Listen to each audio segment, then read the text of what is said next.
ഇന്ന് നമ്മോടൊപ്പമുള്ളത് Shri M.A. Johnson ആണ്. കൊല്ലം ജില്ലയിലെ പ്രാക്കുളം സ്വദേശിയായ അദ്ദേഹം 4.5 പതിറ്റാണ്ട് കാലത്തോളമായി കോഴിക്കോട് സജീവ സാന്നിധ്യമാണ്. സാമൂഹിക, സാംസ്കാരിക, പ്രകൃതി സംരക്ഷണ മേഖലയിൽ നിസ്തുലമായ സേവനമർപ്പിച്ചുകൊണ്ടിരിക്കുന്ന ഒരു മഹത് വ്യക്തിത്വമാണ് അദ്ദേഹമാണ് ഇന്നത്തെ നമ്മുടെ അതിഥി. നമസ്കാരം സാർ. സാർ, അങ്ങ് കൊല്ലത്ത് നിന്ന് ഇവിടെ എത്താനുണ്ടല്ലോ, കോഴിക്കോട് വരാനുണ്ടുള്ള ഒരു സാഹചര്യം ഒന്ന് വിശദീകരിച്ചാൽ. അത് ആദ്യമായിട്ട് 1974 500,000 ജോബ് പ്രോഗ്രാം എന്ന് പറയുന്ന ഒരു വൻ തൊഴിൽ പദ്ധതിയിൽ 100 രൂപ ശമ്പളത്തിൽ, അതായത് സ്വന്തമായിട്ട് എന്തെങ്കിലും പൈസ ഉണ്ടാക്കുക എന്നുള്ളത് ഒരു വിദ്യാർത്ഥിയെ സംബന്ധിച്ചിടത്തോളം വളരെ പ്രധാനമാണ്. ഹോമിയോപ്പതിക് മെഡിക്കൽ കോളേജ് പഠിച്ചുകൊണ്ടിരിക്കുന്ന നടത്തുന്ന ഈ ജോലി കിട്ടിക്കൊണ്ട് പോകും. അങ്ങനെയാണ് കോഴിക്കോട്ട് ആദ്യം എത്തുന്നത്. പിന്നെ വീണ്ടും ആ ജോലിയിൽ നിന്ന് പിരിച്ചുവിട്ട് കഴിഞ്ഞതിന് ശേഷം കൊല്ലം ജില്ലയിലൊക്കെ പോയി ഇറങ്ങിത്തിരിഞ്ഞ് PSC ടെസ്റ്റ് എഴുതാൻ വീണ്ടും കോഴിക്കോട് സെൻറ്റർ വെച്ചു. മുക്കത്ത് വന്നിട്ട്, മുക്കത്ത് ഒരു കുന്നിൻ്റെ മുകളിലുള്ള സ്കൂളിൽ വന്നിട്ട്, മുക്കം ഹൈസ്കൂളിൽ വന്നിട്ട് പരീക്ഷ എഴുതി. അങ്ങനെ കോഴിക്കോടിനൊരു ആത്മബന്ധം വന്ന് പരീക്ഷ എഴുതി കോഴിക്കോട് ജോലി കിട്ടി. കോഴിക്കോട് വയനാട് ജില്ല എന്ന കോഴിക്കോടിൻ്റെ ഭാഗമാണ്. ജില്ലാ രൂപീകരണം നടന്നിട്ടില്ല. അപ്പം ബത്തേരി സബ് ട്രസ്റ്റിയിലാണ് ഉദ്യോഗസ്ഥനായിട്ട് എത്തുന്നത്. അവിടെ താമസിക്കേണ്ടി വന്നു. അത് കഴിഞ്ഞ് വിവാഹം കഴിഞ്ഞതിന് ശേഷം NGO ക്വാർട്ടേഴ്സിൽ സ്ഥിര താമസമായി. 77 കോഴിക്കോട് എത്തി. പക്കാ കോഴിക്കോട്. വയനാടും കോഴിക്കോടിൻ്റെ ഭാഗമായിരുന്നെങ്കിൽ കോഴിക്കോട് എന്ന് പറയുന്ന ഭൂപ്രദേശത്ത് നമ്മൾ എത്തുന്നത് ചേവായി NGO ക്വാർട്ടേഴ്സിലേക്ക് താമസമൊക്കെ ആരംഭിച്ച് അവിടെ അങ്ങനെ വന്നു. കേരള NGO യൂണിയൻ്റെ സജീവ പ്രവർത്തകനായിരുന്നു. ഇവിടുത്തെ പ്രധാനപ്പെട്ട ട്രസ്റ്റിയിലൊക്കെ ജോലി ചെയ്യുന്ന ആളുകൾക്ക് അങ്ങനെ ഒരു ട്രസ്റ്റിയുടെ പൊതു ജോലി സ്വഭാവമായി വെച്ച് നോക്കുമ്പോൾ സംഘടനാ പ്രവർത്തനം വളരെ പ്രയാസമാണ്. കാരണം ജനങ്ങൾ എപ്പോഴും വന്നുകൊണ്ടിരിക്കുന്ന ഒരു സ്ഥലമാണ്. സർക്കാർ ഉദ്യോഗസ്ഥന്മാരും സാധാരണ ജനങ്ങളും എപ്പോഴും വരുന്നൊരു സ്ഥലമാണ്. അവിടെ ഒരു പൊതുപ്രവർത്തകൻ ഈ സമയത്തൊക്കെ അല്ല, സർക്കാർ ജീവനക്കാരുള്ള സമയത്താണ് നമ്മൾ പ്രവർത്തിക്കുന്നത്. അപ്പം ആ സമയത്തൊക്കെ ഇറങ്ങിപ്പോവുക എന്നുള്ളത് വളരെ റിസ്ക്കാണ്. സാമൂഹ്യ പ്രതിബദ്ധതയുണ്ട്. ജനങ്ങളോട് ഏറ്റവും വലിയ പ്രതിബദ്ധത നമ്മൾ വെച്ച് പുലർത്തുമ്പം തന്നെ അവരെ സേവിക്കണമെന്നുണ്ടെങ്കിൽ ആഫീസിലിരിക്കട്ടെ. പക്ഷേ സഹപ്രവർത്തകരൊക്കെ സഹകരിച്ചുകൊണ്ട് ഞാൻ ഓഫീസിലില്ല എന്നുള്ളൊരു പ്രശ്നം പരിഹരിക്കുന്ന രീതിയിൽ അന്നത്തെ സംഘടന, അത് ഏത് സംഘടനയിൽപ്പെട്ടവരാണ്, NGO യൂണിയൻകാർ മാത്രമല്ല, NGO അസോസിയേഷൻകാരും ഒക്കെ തന്നെ അങ്ങനെ സഹകരിച്ചുകൊണ്ടാണ് സംഘടനാ പ്രവർത്തനം അന്ന് മുന്നോട്ട് പോയിട്ടുള്ളത്.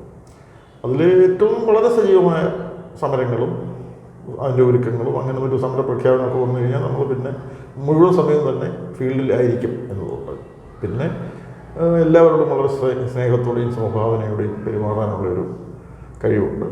അതൊക്കെ ആളുകൾക്ക് യാതൊരു പരാതിയില്ലാത്ത വിധം, എൻ്റെ അസാന്നിധ്യം അവിടെ അനുഭവപ്പെടാത്ത വിധം ജോലികളൊക്കെ രാത്രി വേണമെങ്കിൽ 10 മണി വരെയൊക്കെ ഇരുന്ന് ജോലി ചെയ്തിട്ട് അത് തീർക്കും. പിറ്റേ ദിവസം 1-ാം തീയതി ശമ്പളമായ ആൾ വരുമ്പോൾ അവർക്ക് ശമ്പളം കിട്ടിയിരിക്കും. എന്തെങ്കിലും ചെറിയ ന്യൂനതകളുണ്ടെങ്കിൽ ഫോൺ ചെയ്ത് പറഞ്ഞ് ഓഫീസിലെ ഫോൺ ഉപയോഗിച്ച് അവരെ വിളിച്ചു വരുത്തും. അപ്പോഴത്തേക്ക് പറയും ഇന്ന പ്രശ്നങ്ങളുണ്ട്, തിരുത്തും. ഒരിക്കലും ബില്ല് ഒബ്ജക്റ്റ് ചെയ്യില്ല. ഒബ്ജക്റ്റ് ചെയ്തേ പറ്റും എന്ന് വരുന്ന ചില ന്യൂനതകളൊക്കെ ഉണ്ടെങ്കിൽ അങ്ങനെ ചെയ്യും. അല്ലെങ്കിൽ അങ്ങനെ ജീവനക്കാരുടെയും വളരെ പ്രിയപ്പെട്ട ജോൺസാർ അവിടെ ഉണ്ട്, പിന്നൊന്നും പേടിക്കാനില്ല എന്നാണ് പറയുക. മറിച്ച് ട്രസ്റ്റിയിലെ പൊതു രീതി എന്ന് പറഞ്ഞാൽ ഈ വരുന്നവനായിട്ട് ചുറ്റിക്കുക എന്നുള്ളത്. നിസ്സാര കാരണങ്ങൾ പറഞ്ഞിട്ട് ഇപ്പോൾ എൻ്റെ ഒരു ഓഫീസർ എനിക്കുണ്ടായിരുന്ന ശേഖരപ്പണിക്കൽ, ഇവിടെ തന്നെ ഉള്ള നടക്കാവിൽ തന്നെയുള്ള ശേഖരപ്പണിക്കൽ സാറായിരുന്നു അന്ന് സബ് ട്രസ്റ്റിയായിരുന്നു. അദ്ദേഹം പറഞ്ഞോളൂ, ഇതൊക്കെ മടക്കിയാൽ നമുക്കൊരു ഗമയൊക്കെയാണ് എന്തെങ്കിലും, പക്ഷേ അതേ ബില്ല് തന്നെ വീണ്ടും തിരിച്ചു വരും. അന്നും നമ്മൾ ഈ പണി തന്നെ എടുക്കേണ്ടതാണ്. അതുകൊണ്ട് പരമാവധി അവരെ ബുദ്ധിമുട്ടിക്കാത്ത രീതിയിലായിരിക്കണം. നമ്മൾ ആ ഐഡിയോളജി വളരെ ശാന്താപ്പണിക്കരുതെന്ന് പറഞ്ഞാൽ അവരുടെ വൈഫ് കോർപ്പറേഷൻ കൗൺസിലൊക്കെ ആയിരുന്ന ഒരു പൊതുപ്രവർത്തകനായിരുന്നു ശേഖരപ്പണിക്കൽ സാർ. അപ്പോൾ അദ്ദേഹം പറഞ്ഞ ആ നിർദ്ദേശം പിന്നെ ഇപ്പം വരെ ഞാനത് പാലിച്ചുകൊണ്ടിരിക്കുന്നുണ്ട്. ഈ സമയം വരെ അങ്ങ് VRS എടുത്തിട്ടാണല്ലോ പിന്നെ ഈ പൊതുരംഗത്തേക്ക് സജീവം. അതൊന്ന് പറയാം. VRS എടുക്കുക എന്ന് പറയുമ്പോൾ സാധാരണ രീതിയിൽ സർക്കാർ സർവീസിൽ വരുന്ന ആളുകൾ VRS എടുക്കുക 2-3 സാഹചര്യങ്ങളിലാണ്. ഒന്ന്, വിദേശത്തേക്ക് പോകാൻ കൂടുതൽ ശമ്പളം കിട്ടുന്ന ജോലി തേടിയിട്ടൊക്കെ പോവാം. പിന്നെ കുടുംബത്തിലെ എന്തെങ്കിലും പ്രശ്നങ്ങൾ കാരണം ലീവ് എടുത്തിട്ട് വ്യവസായം നടത്താനൊക്കെ പോവാം. എന്നെ സംബന്ധിച്ചിടത്തോളം അങ്ങനെയല്ല. ഞാൻ VRS എടുത്തതെന്ന് പറഞ്ഞാൽ പിന്നെ ജാമ്യം ആളുകൾക്ക് സർക്കാർ ജീവനക്കാരാണല്ലോ ജാമ്യം നിൽക്കുക. അങ്ങനെ ജാമ്യം നിൽക്കുമ്പോൾ ആ തുക അടച്ചിട്ടില്ലെങ്കിൽ, ആ വ്യക്തി ലോൺ എടുത്തയാൾ തുക അടച്ചിട്ടില്ലെങ്കിൽ നമ്മുടെ സമ്പത്തിൽ നിന്ന് പിടിവരും. പലപ്പോഴും എന്നെ വിശ്വസിച്ചിട്ട് പല ആളുകളും ജാമ്യം നിൽക്കും. അങ്ങനെ നിന്ന് 2-3 കേസുകളിൽ അവർ തുക അടയ്ക്കാതെ നമ്മൾ എൻ്റെ ശമ്പളത്തിൽ പിടിക്കുന്നത് എനിക്ക് പ്രശ്നമില്ല. ഞാൻ പറഞ്ഞിട്ട് ജാമ്യം നിന്നയാളുടെ അടുത്തുനിന്നും പിടുത്തം വന്നപ്പോൾ അവരോടൊരു നീതി ചെയ്യണം. അപ്പോൾ നമ്മുടെ പെൻഷറി ആനുകൂല്യമെല്ലാം എടുത്തിട്ട് നമുക്ക് എന്ത് ചെയ്യാം, ഇവരുടെ ബാധ്യത തീർക്കാം എന്നുള്ള നിലയിൽ ആണ്. അതൊരു ബൾക്കായിട്ടൊരു ഒരു സാഹചര്യം. അത് രണ്ടാമത്തത്, എനിക്ക് ഓഫീസിൽ പോകാൻ കഴിയാറില്ല സർവീസിലുള്ളപ്പോഴും. മിക്കവാറും ലോസ് പേ ലീവായി. എൻ്റെ സർവീസ് ബുക്ക് നോക്കിയാൽ അതറിയാം, ഒരുപാട് വോള്യൂംസാണ്. കാരണം ഈ എല്ലാ ലീവുകളും എൻട്രി വരുത്തി പോകണം. സാധാരണഗതിയിൽ സർവീസ് രജിസ്റ്ററിനകത്ത് എഴുതി പോകണം. അപ്പം ലോസ് പേ ഇത്രാം തീയതി ലോസ് പേ എന്ന് പറഞ്ഞ് ഇങ്ങനെ എഴുതി എൻ്റെ പേജസ് കൂടിയിട്ട് വോള്യൂംസ് കണക്കിനാണ്. 3 സർവീസ് ബുക്കോ 4 സർവീസ് ബുക്കാണ് ഈ കാലത്തുള്ളത്. അപ്പം ഇവർ തന്നെ പറയും, എസ്റ്റാബ്ലിഷ്ഡ് ക്ലർക്ക് പറയും, ജോൺസന് നല്ലത് വിയാസാണ് കേട്ടോ, പെൻഷൻ കിട്ടും. ലോസ് പേ ലീവ് കഴിഞ്ഞിട്ട് നിങ്ങളൊന്നും കിട്ടാനില്ല, പിടുത്തമൊക്കെ കഴിഞ്ഞിട്ട് ഒരു പൈസയും ഉണ്ടാവില്ല. അപ്പോൾ അതിലും നല്ലത് വിയാസ് എടുക്കുകയാണെങ്കിൽ പെൻഷൻ മുടങ്ങാതെ കിട്ടില്ല, അത് പിന്നെ പിടുത്തമൊന്നുമില്ലല്ലോ എന്നുകൊണ്ട് അതും ഒരു കാരണമായി. അങ്ങനെ വേറൊരു സുഹൃത്തിൻ്റെ പ്രശ്നം, അദ്ദേഹത്തിൻ്റെ ശമ്പളത്തിൽ നിന്ന് പിടുത്തം വരാതിരിക്കാൻ വേണ്ടിയിട്ട് അതിൻ്റെ ബെനിഫിറ്റൊക്കെ പെൻഷൻ ബെനിഫിറ്റെല്ലാം KDC ബാങ്കിൽ കൊണ്ടുപോയി അടയ്ക്കുകയാണ്. അതും ഒരു കാര്യമാണ്. അതിന് മാത്രമല്ല, ഇങ്ങനെ ജാമ്യം നിന്ന് പോയി കുടുങ്ങിയ ആളുകളുടെ ഒരു സംഘടനയെ ഞാൻ രൂപീകരിച്ചു.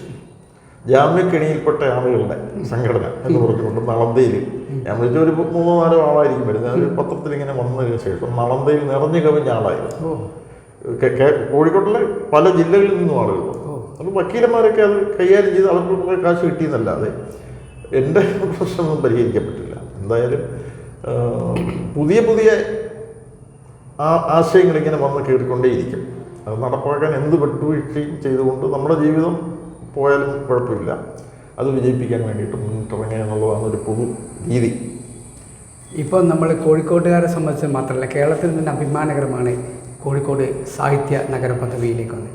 ഇത്തരമൊരു പദവിയിലേക്ക് ഈ നഗരത്തെ എത്തിക്കുന്നതിൽ ഇവിടുത്തെ സാംസ്കാരിക സംഘടനകൾ എല്ലാം വലിയ പങ്ക് വഹിച്ചിട്ടുണ്ട്. അതിൽ വലിയൊരു പങ്ക് വഹിച്ച പ്രസ്ഥാനമാണ് ദർശനം സാംസ്കാരിക വേദി. അങ്ങ് അതിൻ്റെ സെക്രട്ടറിയാണ്. ഈ ദർശനം സാംസ്കാരിക വേദി രൂപീകരിക്കപ്പെടാനുണ്ടായിട്ടുള്ള ഒരു പശ്ചാത്തലം ഒന്ന് വ്യക്തമാക്കാം. അതിപ്പം 1994 രജിസ്റ്റർ ചെയ്യുകയൊക്കെ ചെയ്തത്.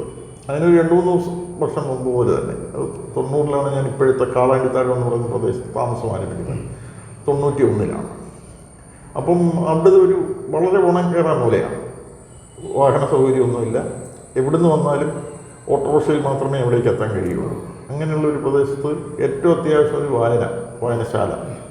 അപ്പം ഞാൻ പിന്നെ എൻ്റെ കുട്ടിക്കാലം മുതലേ ഉള്ള ഒരു ആഗ്രഹമാണ് ഒരു വായനശാല സ്ഥാപിക്കുക. 13-14 വയസ്സുള്ളപ്പോൾ പഞ്ചായത്ത് ലൈബ്രറിയിൽ, തൃക്കരിവ പഞ്ചായത്ത് ലൈബ്രറിയിൽ വിലയ്ക്ക് വാങ്ങാം എന്ന് പറയുന്ന നോവൽ MN സത്യാർത്ഥി മാഷ്, ബംഗാളി നോവലാണ്, അത് തർജ്ജമ ചെയ്ത് ജനീകം വാരികയിൽ അച്ചടിച്ചു വരുന്നുണ്ട്. അപ്പോൾ അത് വായിച്ചപ്പോൾ അതിന് മൊത്തത്തിൽ അതിൽ വായനയും സംസ്കാരമൊക്കെ തന്നെയാണ് പ്രതിപാദിക്കുന്ന ഒരു നോവലാണ്. മലയാളി ആയിട്ടുള്ള ആളെ എങ്ങനെ ബംഗാളി പഠിച്ചു എന്നൊക്കെയുള്ള സംശയങ്ങൾ ഉണ്ടെങ്കിൽ പോലും നല്ല ഒന്നാന്തരം ട്രാൻസ്ലേഷനാണ് വിലയ്ക്ക് വാങ്ങും. 2 വോള്യം വിമൻ മിത്രയുടെ വലിയ വൃത്തായ ഒരു നോവലാണ്. മറ്റൊരു രാമായണം എന്ന് തന്നെ വേണമെങ്കിൽ പറയാം വിലയ്ക്ക് വാങ്ങും. അതിൽ ദീപാങ്കുരൻ വായനശാല സ്ഥാപിക്കാൻ വേണ്ടിയിട്ട് പട്ടിണി കിടക്കുന്ന അമ്മയാണ്, പൂണുനൂല് തീർത്ത് ജീവിക്കുന്ന ഒരു അമ്മയാണ്. അപ്പം അവരിങ്ങനെ ചോദിക്കുന്നുണ്ട്, നീ പൈസയെല്ലാം പിടിച്ച് ഇങ്ങനെ നടക്കുന്നുണ്ടല്ലോ, അപ്പം എനിക്ക് കുറച്ച് പൈസ അതിൽ നിന്ന് തന്നൂടെ എന്ന് ചോദിക്കുമ്പോൾ ഇപ്പം പറയുന്നൊരു മറുപടിയുണ്ട്, അത് അതിനുള്ളതല്ല, ഇതൊരു വായനശാല സ്ഥാപിക്കാൻ വേണ്ടി പുസ്തകങ്ങൾ വാങ്ങാനും ഒക്കെ ആയിട്ട് വേണ്ടിയിട്ട് ഞാൻ സ്വരൂപിക്കുന്ന പൈസയാണ്, അതിൽ നിന്ന് ഒരു ചില്ലി അമ്മയ്ക്ക് തരില്ല എന്ന് ഈ ദരിദ്ര നാരായണിയായ അമ്മയോട് കിരൺ പറയുന്നുണ്ട്. അതെൻ്റെ മനസ്സിൽ പതിഞ്ഞൊരു ഇതാണ്. അപ്പോൾ ഞാൻ അവിടെ വന്നു കഴിഞ്ഞപ്പോൾ എല്ലാവരും പറഞ്ഞു നമുക്ക് വായനശാല തുടങ്ങണമെങ്കിൽ പുസ്തകമൊക്കെ ഒരുപാടുള്ള ഒരാളാണ് MN സത്യാർത്ഥി മാഷ്. ഈ ചെലവൂർ ഇവിടെ തന്നെയാണ് അദ്ദേഹത്തിൻ്റെ വീട്. ജോൺസൺ അദ്ദേഹത്തെ പോയി കണ്ടാൽ പുസ്തകമൊക്കെ കിട്ടും, നമുക്ക് ഒരു ലൈബ്രറി തുടങ്ങാം. അങ്ങനെ ഞാൻ അദ്ദേഹത്തെ തിരഞ്ഞു പോയി. പടിയെല്ലാം ചവിട്ടി കയറി മുകളിലെത്തി കഴിഞ്ഞപ്പോൾ അവർ പറഞ്ഞു സത്യാർത്ഥി മാഷ് ടൗണിലേക്ക് പോയതാണ്, കാണണമെങ്കിൽ ദേശാഭിമാനിയിൽ പോലെ അവിടെ ഉണ്ടാവും, കുറേ സമയം അവിടേക്ക് ഉണ്ടാവും. അങ്ങനെ പോയി ദേശാഭിമാനി തന്നെ പോയി കണ്ടു അദ്ദേഹത്തെ. അപ്പോൾ ഈ കാര്യമൊക്കെ പറഞ്ഞപ്പോൾ അദ്ദേഹം പറഞ്ഞു ചിലവൂർ വായനശാലകൾ വേറെ ഉണ്ടല്ലോ, ഈ മൂഴിക്കൽ തന്നെ ജ്ഞാനോദയം എന്ന് പറഞ്ഞ് വളരെ പഴക്കം ചെന്നൊരു വായനശാലയുണ്ട്, പിന്നെ ചിലവൂർ വിജ്ഞാനഭൂഷണിയുണ്ട്, ആ വായനശാലയ്ക്ക് നടത്തിയ പോലെ എന്ന് ചോദിച്ചു. എന്തിനാണ് പുതിയൊരു വായനശാല? അപ്പം ഞാൻ പറഞ്ഞത് ഒരു കുഗ്രാമമാണ്. ആളുകൾക്ക് അങ്ങോട്ടും ഇങ്ങോട്ടുമൊക്കെ സഞ്ചരിച്ച് പോയാലേ മൂഴിക്കലെത്തുകയുള്ളൂ. 2 കിലോ അങ്ങോട്ട് 2 കിലോമീറ്റർ, ഇങ്ങോട്ട് 2 കിലോമീറ്റർ, റൂറൽ ലൈബ്രറിയിലേക്ക് 2 കിലോമീറ്റർ. അപ്പം അനുയോജ്യമായ ഒരു നിയമപ്രകാരം അനുയോജ്യമായ ഒരു പ്രദേശമാണ്. 2 കിലോമീറ്റർ ചുറ്റളവിൽ വേറെ ലൈബ്രറികൾ പാടില്ല എന്നാണ് അന്നത്തെ നിയമം. അപ്പോൾ പറഞ്ഞു എങ്കിൽ പിന്നെ ആയിക്കോട്ടെ എന്ന് പറഞ്ഞു. അങ്ങനെ ഞങ്ങൾ തുടങ്ങി. പിന്നെ അദ്ദേഹം പറയുകയും ചെയ്തു, കൂട്ടത്തിൽ പറഞ്ഞു, സാധാരണ ലൈബ്രറി സ്ഥാപിക്കാനുള്ളവർ ആദ്യം വന്ന് ചോദിക്കുക കുറച്ച് പുസ്തകം തരുമെന്നാണ്. നിങ്ങളത് ചോദിച്ചില്ലല്ലോ, നിങ്ങൾ ശരിക്കും തുടങ്ങും, ഞാൻ ഒപ്പം ഉണ്ടെന്ന് പറഞ്ഞു. അങ്ങനെയാണ് ഒരു 1994 ആഗസ്റ്റ് 15 ഒരു ഓല ഷെഡിൽ അത് തുടങ്ങി, വായനശാല ആരംഭിച്ചു. ഇന്ന് ദർശനത്തിൻ്റെ പ്രസിഡൻ്റായിട്ടുള്ള സിദ്ധാർത്ഥൻ എന്ന് പറഞ്ഞ IT പ്രൊഫഷണൽ, അന്ന് BA സോഷ്യോളജി മലയാളം ഗുരുവായൂരപ്പൻ കോളേജിൽ 1ാം റാങ്ക് ചെയ്തതാണ്. ഒരു സാധാരണ വീട്ടിലെ പയ്യൻ. ആ കുട്ടിയാണ് അന്ന് അത് തുറന്നു കൊടുത്തത്. ദർശനത്തിൻ്റെ വായനശാല എന്ന് പറയുന്ന സംഭവം ജനങ്ങൾക്ക് തുറന്നു കൊടുത്ത സിദ്ധാർത്ഥനാണ് ഇന്ന് ദർശനത്തിൻ്റെ പ്രസിഡന്റ്. എന്തൊക്കെയാണ് ദർശനത്തിൻ്റെ പ്രവർത്തന മേഖലകൾ? സാധാരണ രീതിയിൽ ലൈബ്രറി തന്നെയാണ്. എല്ലാ ലൈബ്രറികൾക്കും ചെയ്യാൻ കഴിയുന്നത് മാത്രമേ ഞങ്ങൾ ചെയ്തിട്ടുള്ളൂ എന്നുള്ളത് എടുത്തു പറയേണ്ടത്. പക്ഷേ ആരും കുറേ പുസ്തകങ്ങൾ വാങ്ങി വെക്കുക, ആൾക്ക് വിതരണം ചെയ്യുക, അതിൻ്റെ ഗ്രാൻഡ് വാങ്ങുക, പിന്നെ അവർ പറയുന്ന കുറേ പരിപാടികളുണ്ട് സ്ഥിരമായിട്ട് അവർ നടക്കുന്ന.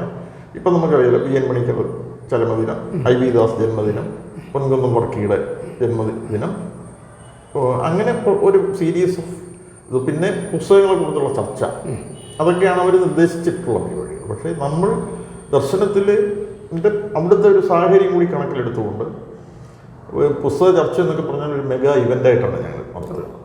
ഉദാഹരണത്തിന് 2ാം മൂഴം ഞങ്ങൾ ഇതിഹാസത്തിൻ്റെ ആധുനിക ഭാഷ്യം എന്ന പേരിൽ 2ാം മൂഴം ചർച്ചയ്ക്കെടുത്തു. MD പോയി കണ്ടപ്പോൾ സാധാരണഗതിയിൽ അവർ നിർദ്ദേശിച്ചിരിക്കുന്ന ഒരു ക്രൈറ്റീരിയ എന്ന് പറഞ്ഞാൽ എഴുതിയ ആളും കൂടി അവിടെ വന്നിരിക്കണം എന്നാണ്. MD പറഞ്ഞാൽ മറ്റൊരവസ്ഥയിൽ വരാം, ചർച്ച നടക്കട്ടെ. ഭരത് മുരളിയായിരുന്നു ഇനാഗുറേറ്റ് ചെയ്തത്. അപ്പം വൻ ജനക്കൂട്ടം ഉണ്ടാവും. എന്നിട്ട് അവതരിപ്പിച്ചത് അന്ന് മാഹി കോളേജിലെ മലയാള വിഭാഗം തലവനായിരുന്ന പ്രൊഫസർ KP മോഹനാണ് വിഷയം അവതരിപ്പിക്കാൻ വന്നത്. പിന്നെ അദ്ദേഹം കേരള സാഹിത്യ അക്കാദമി സെക്രട്ടറിയായി, ഇപ്പോൾ ദേശാഭിമാനി വാരിക പത്രാധിപരാണ്. അപ്പോൾ ഒരു വമ്പൻ നിര, KP സുധീര ഉൾപ്പെടെയുള്ളത്, ഹരിതം ബുക്സിലെ പ്രധാനതായിട്ട്, പിന്നെ സൂര്യ ഗോപി, PK ഗോപി, അങ്ങനെ ഒരു വൻനിര. മറ്റൊരു ലൈബ്രറി കൗൺസിലിൻ്റെ ആളുകൾ, മാതൃഭൂമി അന്ന് ആ പരിപാടിക്ക് നല്ലൊരു സഹായവും ചെയ്തു. അങ്ങനെ ഒരു സാഹിത്യ അരങ്ങ് ലൈബ്രറി കൗൺസിലിൻ്റെ ആളുകളൊക്കെ എല്ലായിടത്തും പറയുമായിരുന്നു. പുസ്തക ചർച്ച എന്ന് പറഞ്ഞാൽ ദർശനം സംഘടിപ്പിച്ചതാണ് പുസ്തക ചർച്ച. ഉച്ചയ്ക്ക് തൊട്ട് പരിപാടി തുടങ്ങി. സാധാരണ ഈ പുസ്തക ചർച്ച ഒരു 5 മണിക്കൊക്കെ ഒരു പുസ്തകം വായിച്ച ആളിങ്ങനെ അവതരിപ്പിക്കും, പിന്നെ 3-4 ആൾ സംസാരിക്കും, ഒരു ചായയൊക്കെ കുടിച്ച് അങ്ങനെ പിരിയാന്നാണ് പുസ്തക ചർച്ച. ഇതങ്ങനെയല്ല.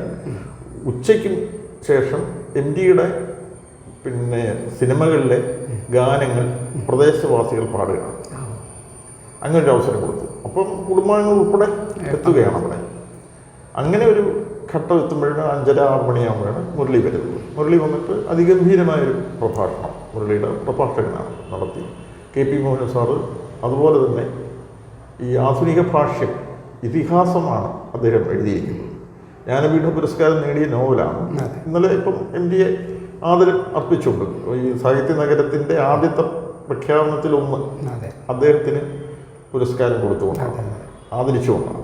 MD ഇല്ലാതെ കോഴിക്കോട് ശരിക്കും പറഞ്ഞാൽ എന്നെപ്പോലെ ഇനി ഒരുപാട് ജോലിക്കായിട്ട് എത്തിപ്പെട്ട ആളുകളെല്ലാം പിന്നെ ഇവിടെ സ്ഥിരതാമസമാക്കിയതാണ്. MD കൂടല്ലൂരിൽ നിന്ന് ഇവിടെ എത്തി, പാലക്കാട് ജില്ലയിൽ നിന്ന് ഇവിടെ എത്തി. നമ്മളൊരു ലിസ്റ്റ് എടുത്ത് പരിശോധിച്ചാൽ ഇപ്പോഴത്തെ ഡോക്ടർ ഖദീജ മുംതാസ് കാട്ടൂരിൽ നിന്നാണ്, തൃശ്ശൂർ ജില്ലയിൽ നിന്നാണ് വരുന്നത്. PK ഗോപിയാണ് പത്തനംതിട്ടയിൽ നിന്നാണ്. ഡോക്ടർ MGS നാരായണൻ, അങ്ങനെ ഡോക്ടർ A അച്യുതൻ തുടങ്ങി എല്ലാ ആളുകളും ഇപ്പോൾ പരിസ്ഥിതി രംഗത്താണെങ്കിലും എല്ലാം ഉള്ള ആളുകൾ ഇവിടുത്തെ ജനിച്ചു വളർന്നുണ്ടെന്ന് പറയാൻ തിക്കോടിയൻ, P വത്സല, പിന്നെ അങ്ങനെയുള്ള നമ്മുടെ SK പൊറ്റക്കാട് മാത്രമേ ഉള്ളൂ ഇവിടെ ജനിച്ചു വളർന്ന കോഴിക്കോട്. ബാക്കി എല്ലാ ആളുകളും തന്നെ ഇപ്പോഴത്തെ സാഹിത്യ അക്കാദമി KP രാമനുണ്ണി, പുതുതലമുറപ്പെട്ട ആളുകൾ സുഭാഷ് ചന്ദ്രൻ, ഇങ്ങനെ എടുത്തു കഴിഞ്ഞാൽ ഇവിടുത്തെ കോഴിക്കോടിൻ്റെ അഭിമാനമായി മാറിയ എല്ലാ ആളുകളും തന്നെ മറ്റ് ജില്ലകളിൽ നിന്നും വന്ന് ഇവിടെ കോഴിക്കോട് താവളം ഉറപ്പിച്ചവരാണ്. അതിൻ്റെ ഒരു എളിയ ഭാഗമാകാൻ എനിക്ക് കഴിഞ്ഞു എന്നുള്ളൊരു ഭാഗ്യമാണ്. ദർശനത്തിനും അത് കഴിഞ്ഞു എന്നുള്ളതാണ്. ദർശനം ആ ഒരു പാത സാധാരണ ലൈബ്രറിയിൽ നിന്ന് വ്യത്യസ്തമായിട്ടുള്ളൊരു പാത, ഏറ്റവും താഴെ ലെവലിൽ നിന്ന് A+ എന്ന് പറയുന്ന ലൈബ്രറികളുടെ ഏറ്റവും ഉന്നതമായ, സ്റ്റേറ്റിൽ വളരെ ചുരുക്കം 200 ലൈബ്രറികളോ മറ്റോ 6000-7000 ലൈബ്രറികളിൽ 200 മറ്റു ലൈബ്രറികളെ ആ ഒരു പദവിയിലേക്ക് എത്തിയിട്ടുള്ളൂ. അത് എത്തിയിട്ടില്ലെങ്കിൽ തന്നെ നിരന്തരമായ പ്രവർത്തനങ്ങളാണ്, നൂതനമായ പ്രവർത്തനങ്ങളാണ്. അത് സാഹിത്യ സാംസ്കാരിക രംഗത്തുള്ളവരെ അവിടെ കൊണ്ടുവരുന്നു എന്നുള്ളത് മാത്രമല്ല, വായനക്കാർക്കും കൂടി ഇതിലൊരു പങ്ക് നൽകുന്നു എന്നുള്ളതാണ് ഞങ്ങളുടെ പ്രത്യേകത. വായിക്കുന്നവരെ പ്രോത്സാഹിപ്പിക്കാനുള്ള ഒട്ടേറെ പരിപാടികളും ദർശനം ഏറ്റെടുക്കുന്നുണ്ട്. ലൈബ്രറിക്കാർ എപ്പോഴും മറ്റുള്ളവരുടെ കയ്യിലിരിക്കുന്ന പുസ്തകം ഇങ്ങോട്ട് വാങ്ങുകയാണ് ചെയ്യുക. ഞങ്ങൾ തിരിച്ച് റിവേഴ്സിൽ പുസ്തകം കൊടുക്കുന്നത്. ഇപ്പം തന്നെ 9 ഗ്രന്ഥശാലകൾക്ക് ഈ വായനാ പക്ഷാചരണക്കാലത്ത് 9 ഗ്രന്ഥശാലകൾക്ക് 15,000 രൂപയുടെ പുസ്തകം 1200, 1500, 2000 രൂപ അങ്ങനെ എടുത്തിട്ട് ഇവിടുത്തെ പ്രമുഖരായ എഴുത്തുകാരൻ ഡോക്ടർ OS രാജേന്ദ്രൻ എന്ന് പറയുന്ന ENT സ്പെഷ്യലിസ്റ്റാണ് മോഡേൺ ENT. അദ്ദേഹത്തിൻ്റെ രചനകൾ സംഭാവന 250 രൂപയൊക്കെ വിലയുള്ള 10 പുസ്തകം വീതം 10 ലൈബ്രറികൾക്കാണ് കൊടുക്കേണ്ടത്. ഒരു കോപ്പി ദർശനത്തിനും ബാക്കി 9 ലൈബ്രറികളും ദർശനത്തിന് ചുറ്റുമുള്ള ഗ്രന്ഥശാല. അതിൻ്റെ രസം എന്ന് പറഞ്ഞാൽ അതിൻ്റെ തൊട്ടടുത്തൊക്കെ വേറെ ലൈബ്രറികളുണ്ട്. അവരൊക്കെ ചെയ്യുക, വീടുകളിലൊക്കെ കയറിയിട്ട് അവരുടെ ലൈബ്രറിയിലേക്കുള്ള പുസ്തകം വാങ്ങുകയാണ് ചെയ്യുക. ഞങ്ങൾ തിരിച്ച് അമ്മ വായന എന്ന് പറഞ്ഞപ്പോൾ എല്ലാ കൊച്ചു സ്കൂളുകളിലും LP സ്കൂളുകളിലും അമ്മ വായന, അവർ വളരെ കൊച്ചു കുട്ടികൾ 1ാം ക്ലാസ്സിൽ പഠിക്കുന്ന 6 വയസ്സുള്ള കുട്ടിക്ക് വായിക്കുന്നതിന് പരിമിതിയുണ്ട്. പക്ഷേ അവിടുത്തെ അമ്മമാർ വായിച്ചിട്ട് ബാലസാഹിത്യമൊക്കെ വായിച്ചതിന് ശേഷം ഈ കുഞ്ഞുങ്ങൾക്ക് പറഞ്ഞു കൊടുക്കുക. അങ്ങനെ ഒരു പുസ്തകത്തിൻ്റെ ലോകത്തേക്ക് കുഞ്ഞുങ്ങളെ കൊണ്ടുപോകാൻ വേണ്ടിയിട്ട് ഈ അമ്മ വായന മുറി കൂടി ഞങ്ങൾ എടുത്തിട്ട് അവർക്കെല്ലാം ആവശ്യമായ പുസ്തകങ്ങൾ എത്തിച്ചു കൊടുക്കുകയാണ്. അത് പൂർണ്ണമായി എത്തിച്ചു കൊടുക്കാൻ ഞങ്ങൾക്ക് കഴിയില്ല. ഞങ്ങളുടെ ഗ്രാൻഡ് ആ നിയമപ്രകാരമുള്ള പുസ്തകം വാങ്ങി സ്റ്റോക്കിൽ പെടുത്താനാണ് ഗ്രാൻഡ് തരുന്നത്. മറ്റു രീതിയിൽ ഇപ്പോൾ ഡോക്ടർ രാജേന്ദ്രനോട് പോയി പറഞ്ഞു പുസ്തകങ്ങൾ സംഭാവനയായിട്ട് തരണം. അദ്ദേഹത്തിൻ്റെ എല്ലാ പുസ്തകങ്ങളും അദ്ദേഹം നമുക്ക് തന്നു, 10 കോപ്പി വീതം അങ്ങനെ തന്നു. ഇനി ഇതിപ്പോൾ കൊടുത്തു കഴിഞ്ഞപ്പോൾ ഒരുപാട് സ്കൂളുകാർ ഞങ്ങളെ വിളിക്കുന്നുണ്ട്. നിങ്ങളെന്താ അവർക്ക് മാത്രം കൊടുത്താൽ, ഞങ്ങൾ LP സ്കൂളല്ലേ, GLP ചെലവൂരി വിളിക്കുന്നുണ്ട്. നമ്മൾ അവിടെ ഒരു നല്ല ലൈബ്രറി ഉണ്ട് ഇപ്പോഴും. അപ്പോൾ അവർ ചെയ്യട്ടെ, ഞങ്ങൾ അവരുമായിട്ട് ബന്ധപ്പെട്ടാൽ മതി എന്ന് പറഞ്ഞിട്ടുണ്ട്. അങ്ങനെ ഉള്ള പ്രവർത്തനങ്ങളൊക്കെയാണ് ഞങ്ങൾ. വായന മരിക്കുന്നു, പുതുതലമുറ വായനയിൽ നിന്ന് അകലുന്നു എന്നൊക്കെ വലിയൊരു ചർച്ച വരുന്നുണ്ട്. എന്താണ് നിങ്ങൾക്ക് അതിനെക്കുറിച്ചുള്ള അഭിപ്രായം? വായന മരിക്കുന്നില്ല എന്നത് അറിയണമെങ്കിൽ നമ്മൾ നഗരത്തിലുള്ള പുസ്തകശാലകളിൽ ഒന്ന് പോയി നിന്നാൽ മതി. DC ബുക്സ് ഉണ്ട്, അവർ പല ശാഖകളുണ്ട്. വമ്പൻ വിലയിൽ തന്നെ വിൽക്കുന്ന ഹൈലൈറ്റ് മാളുകളിലൊക്കെ ഉള്ള പുസ്തകശാലകൾ. പിന്നീട് ഇപ്പം ഒരു ഹബ്ബായിട്ട് പുസ്തകങ്ങളൊരു ഹബ്ബായി മാറിയിട്ടുള്ളത് നൂർ കോംപ്ലക്സ്. മിക്കവാറും എല്ലാ പ്രസിദ്ധീകരണശാലക്കാരുടെയും പിന്നെ സ്റ്റാളുകൾ അവിടെയുണ്ട്. ഒലിവ്, വചനം, അങ്ങനെ നമുക്ക് അവിടെ ചെന്ന് കഴിഞ്ഞാൽ പുസ്തകശാലയാണ് അവിടെ കംപ്ലീറ്റ്, പല നിലകളിലായിട്ട്. DC ബുക്സിന് അവിടെ 2 ശാഖ അവിടെ തന്നെയുണ്ട്, ആ കെട്ടിടത്തിൽ തന്നെയുണ്ട്. പ്രഭാതമുണ്ട്, കേരള സ്റ്റേറ്റ് ബുക്ക് മാർക്ക് എന്ന് പറഞ്ഞ് ഗവൺമെൻറ്റിൻ്റെ ഒരു സ്റ്റാളുണ്ട്. അപ്പം അവിടെ വന്നു പോകുന്ന ആളുകളെ ഒന്ന് ശ്രദ്ധിച്ചാൽ വെറുതെ കയ്യിലിരിക്കുന്ന കാശ് കളഞ്ഞിട്ട് വല്ലവരും പുസ്തകം വാങ്ങും. വായിക്കാൻ ആളുണ്ട്, വായിക്കുന്നവരുണ്ട് എന്നുള്ളത് സത്യമാണ്. വായന മരിക്കുന്നേ ഇല്ല. ഒന്നാമത് പുസ്തകങ്ങൾ വലിയ വില കൂടുതലാണ് പുസ്തകങ്ങൾക്ക്. അത്രയും പൈസ കൊടുത്ത് വാങ്ങിക്കാനൊക്കെയുള്ള ശേഷി സാധാരണക്കാർക്കില്ല. എന്നാൽ കോളേജ് അധ്യാപകർ, പത്രപ്രവർത്തകർ, സാമൂഹ്യ രംഗത്ത് പ്രവർത്തിക്കുന്നവർക്ക് പുസ്തകം വായിക്കാതെ മുന്നോട്ട് പോകാൻ കഴിയില്ല. കാരണം അവരുടെ പ്രവർത്തന മേഖലയിൽ ഒരു വായിക്കാത്ത ഒരാളിനെ പിടിച്ചു നിൽക്കാൻ വേണ്ടി കഴിയില്ല. അതൊരു വശം. രണ്ടാമത്തെ വശം, കുട്ടികൾ അവരുടെ പ്രൊജക്റ്റിൻ്റെ ഭാഗമായിട്ട് പുസ്തകങ്ങൾ വായിച്ച് അതിൽ അനുഭവക്കുറിപ്പുകളൊക്കെ എഴുതേണ്ട ഒരു സ്കീം വന്നിട്ടുണ്ട്. അപ്പോൾ അവർക്ക് വേണ്ടിയിട്ട് ലൈബ്രറികളും പുസ്തകം, ഇപ്പം ലൈബ്രറികളിലെ പ്രധാന വായനക്കാരെന്ന് പറയുന്നത് UP ഹൈസ്കൂൾ ക്ലാസ്സുകളിലെ കുട്ടികളാണ്, ഹയർ സെക്കൻഡറി വിദ്യാർത്ഥികളാണ്. അവർക്ക് ആവശ്യമുള്ള പിന്നെ പോസിറ്റീവ് തിങ്കിങ്ങിൻ്റെ പുസ്തകങ്ങളൊക്കെ വളരെ കൂടുതലായിട്ട് എല്ലാ ഗ്രന്ഥശാലകളിലും ലഭ്യമാണ്. അത് വായിക്കാൻ വേണ്ടി. ഇതിന് പുറമേ അതാത് പുസ്തകങ്ങളിൽ തന്നെ ചർച്ചകൾ നടത്തുന്നു ചില പുസ്തകങ്ങൾ കേന്ദ്രീകരിച്ചിട്ട്. ഇപ്പം വിശപ്പ് ഉന്മാദം പ്രണയം എന്ന് പറഞ്ഞ ഒരു മുഹമ്മദ് അബ്ബാസിൻ്റെ ഒരു പുസ്തകം എത്ര കോപ്പിയാണ് വിറ്റഴിഞ്ഞെന്ന് സംശയമാണ്. വേറൊരു പ്രസാദകൻ ഇറക്കിയിട്ട് പിന്നെ മാതൃഭൂമി ഇപ്പം ഒരു മാസം തന്നെ 3 പതിപ്പൊക്കെ ഇറക്കിയിട്ടുള്ളൂ. ജീവിതാനുഭവമാണ്. അദ്ദേഹം ഒരു പഠിത്തമൊന്നും പൂർത്തിയാക്കാത്ത ഒരു കൂലിപ്പണിക്കാരനാണ്. പക്ഷെ അദ്ദേഹം പുസ്തകം വായിച്ചിട്ട് അതിനെക്കുറിച്ച് എഴുതിയത് തന്നെ വായിക്കാനായിട്ട് ഒരുപാട് ആളുകൾ. പിന്നെ ഈ മേഖലയിൽ എന്ത് വായിക്കുന്നു, പഴയ മാതിരി രാമായണം ഭാഗവതം വായിച്ചിരുന്ന നമ്മുടെ അമ്മമാരൊക്കെ ഉണ്ട്. അത് മാറിയിട്ട് ഇപ്പം രാമായണ മാസം കർക്കിടക 1 മുതൽ രാമായണ മാസം എന്ന് കഴിഞ്ഞാൽ എല്ലാ പ്രസാധകരുടെ അടുത്ത് ഇന്ന് ഇതിൻ്റെ പല കോപ്പികൾ, പലരുടെയും വ്യാഖ്യാനത്തോടു കൂടിയിട്ടുള്ള കോപ്പികൾ ഇഷ്ടംപോലെ വിറ്റഴിക്കപ്പെടുന്നുണ്ട്.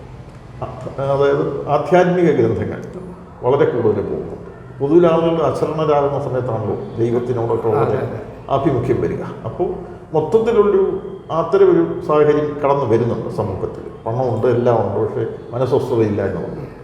ഒരു സ്വാതന്ത്ര്യം കിട്ടാൻ വേണ്ടിയിട്ടൊക്കെ ആളുകൾ നെട്ടോട്ട് ഓടുകയാണ്. ആ സമയത്ത് അറിയാതെ തന്നെ അത്തരം പുസ്തകങ്ങളിലേക്കും പെടുന്നുണ്ട്. പിന്നെ ഫിക്ഷനുകൾ, ധാരാളം ഫിക്ഷനുകൾ ഇറങ്ങുന്നുണ്ട്. പിന്നെ പുതിയ രചനാ രീതികൾ, നമ്മുടെ പഴയ പോലെ ഉള്ള ഒരു രചനയ്ക്ക് മാറി ഇപ്പോഴത്തെ തലമുറയുടെ ഭാവുകത്വത്തിനനുസരിച്ചിട്ടുള്ള പുസ്തകങ്ങൾ ഒരുപാട് വരുന്നുണ്ട്.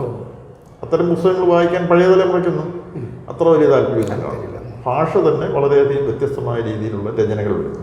അതെല്ലാം ഒരു പുസ്തകം ഇറക്കി കഴിഞ്ഞാൽ എൻ്റെ അനൗൺസ്മെൻറ്റ് വന്നു കഴിഞ്ഞാൽ പ്രീ ബുക്കിംഗ് എന്ന് പറഞ്ഞുകൊണ്ട് തന്നെ എനിക്ക് തോന്നുന്നു പല പുസ്തകങ്ങളും 1000 കോപ്പിയൊക്കെ അടിച്ച് ഇങ്ങനെ കെട്ടി വെക്കുന്നതായിരുന്നു. ഇപ്പോൾ ഒരുപാട് സ്ഥലങ്ങളിൽ എഴുതിക്കുന്നത്. ഇപ്പോഴെന്ന് പറഞ്ഞാൽ ഏതാണ്ട് പ്രകാശനം നടക്കുന്ന ദിവസം തന്നെ ഒരു ഒത്തിരി പുസ്തകങ്ങൾ വിറ്റുപോകും.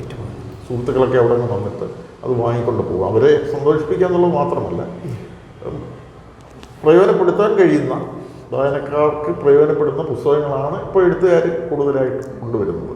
വിജ്ഞാന സാഹിത്യം, കവിതകൾ ഇഷ്ടംപോലെ കവിതകളാണ് ഇറങ്ങുന്നത്.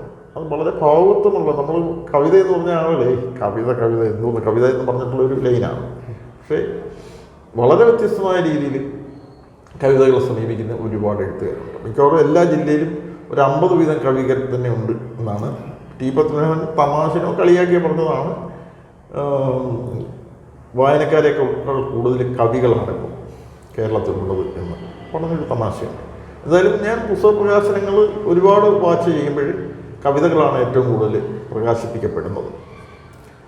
നിസാറിനും അത് അനുഭവമില്ലേ? തീർച്ചയായിട്ടും കവിത തന്നെയാണ്. അപ്പോൾ വായന മരിക്കുന്നില്ല, തീർച്ചയായിട്ടും മരിക്കുന്നില്ല. പിന്നെ അതിൻ്റെ ചർച്ചകൾ, ഓൺലൈനിലുള്ള ചർച്ചകൾ എല്ലാം വളരെ, ഞങ്ങളത് അക്കാര്യത്തിൽ അത് കോവിഡ് കാലത്ത് ഞങ്ങൾ തുടങ്ങിയൊരു പദ്ധതിയുണ്ട്. അതിനെപ്പറ്റി ഞാൻ പിന്നീട് പറയാം. സാഹിത്യ നഗരമായി കോഴിക്കോടിനെ പ്രഖ്യാപിച്ചിരിക്കുകയാണ്.